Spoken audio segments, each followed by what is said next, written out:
We're gonna attempt to go on a nighttime run. Let's see how this goes. Might be really dumb. It's pretty dark out. This might have been a big mistake. Maybe not the safest move.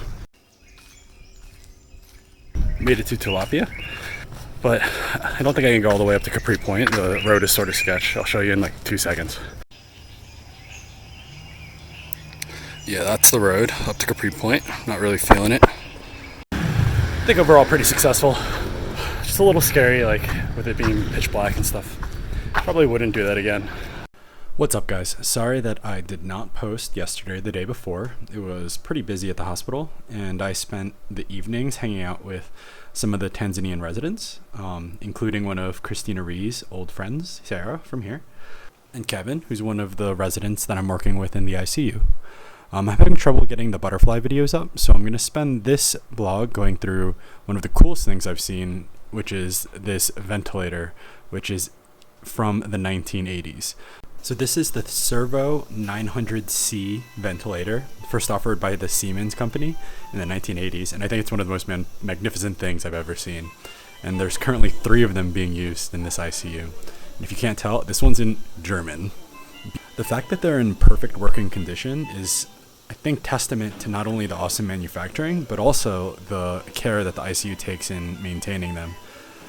So I spent about like 2 hours just sitting in front of this machine and interacting with it. And I feel like when you're starting to learn how vents work, you should start with one of these. What's interesting is this vent, you don't dial, even though it's on volume control, I don't think you dial in a specific volume. There's nowhere to dial in a specific volume. So you dial in a minute ventilation. Sorry, gotta get the Einstel Arbeitsdruck out of the way. Dial in a minute ventilation, and then if you go up like this, the inspiratory tidal volume goes down, and increases. Then if you go max,